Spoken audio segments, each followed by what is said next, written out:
themselves, starting with Brennan. My goodness. Good morning. My name is Brennan Lee. I live here in Nashville, but I'm very often in Texas, and I lived in Austin for 15 years. I'm a songwriter and a musician. And we got to see you a little bit in that video too, in the intro. My name is Diana Cox. I'm the Vice President of Kessler Presents, who currently operates the Longhorn Ballroom.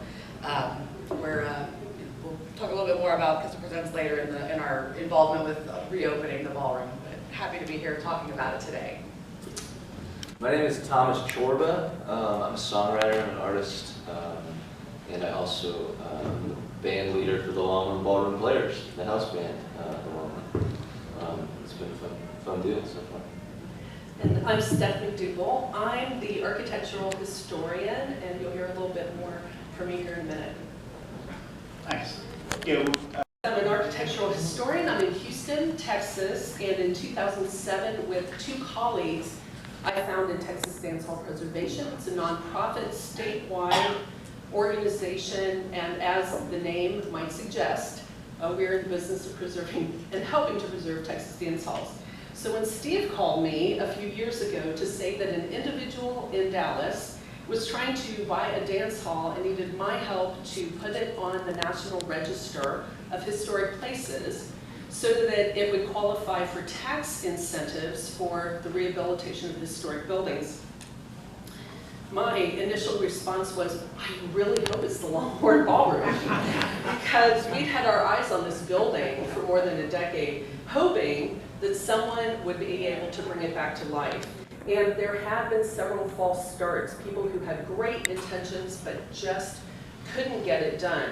And so I was very happy to learn that Edwin Cabanis was a prospective buyer, having already completed award-winning restorations of the Kessler Theater in Dallas and the Heights Theater in Houston, using all of the tax incentives available for those building renovations.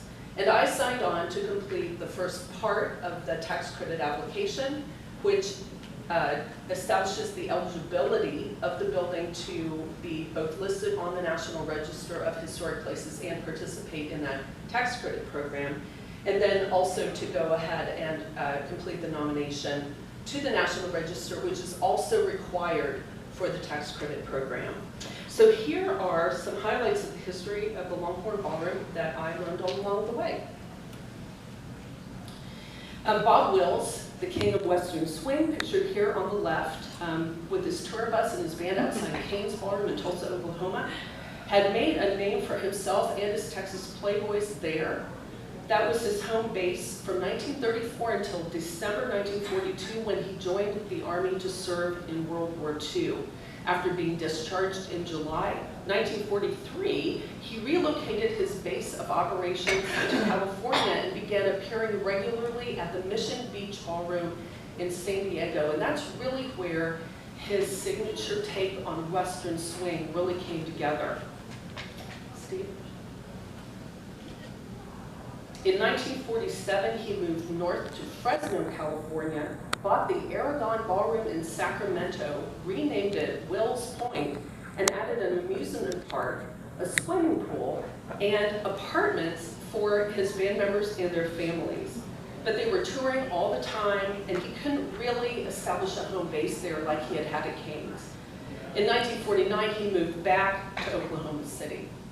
See? The next year, in 1950, he was lured to Dallas by an entrepreneur named O.L. Nels, a millionaire who built the Bob Wills Ranch House to be Bob's new home base.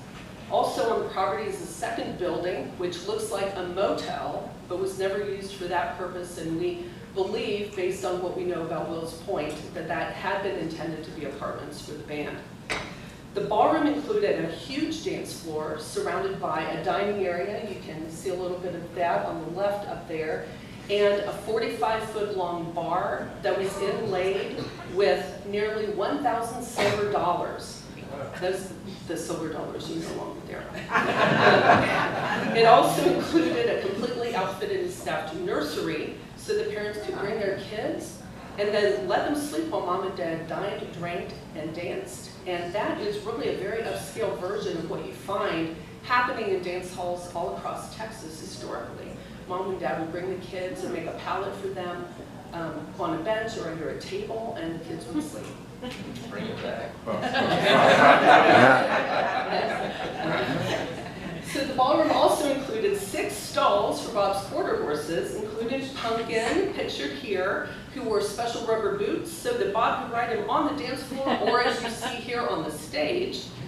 Unfortunately, although attendance at the ranch house was good, it did not do well financially, perhaps due to mismanagement or dishonesty by Will's manager or management team.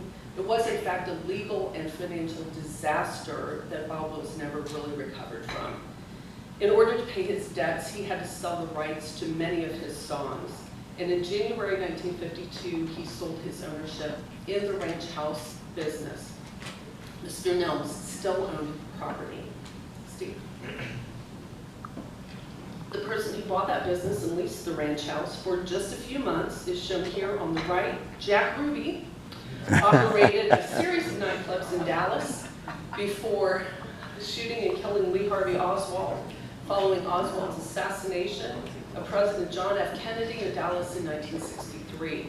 Here in happier times, he's pictured with O.L. Nelms on the left, little Jimmy Dickens in the middle, and Dewey Groom, who became the manager and then owner of the ranch house and renamed it the Longhorn Ranch after his band Dewey Groom and the Texas Longhorns, and finally renamed it the Longhorn Ballroom in 1967 when he bought the property.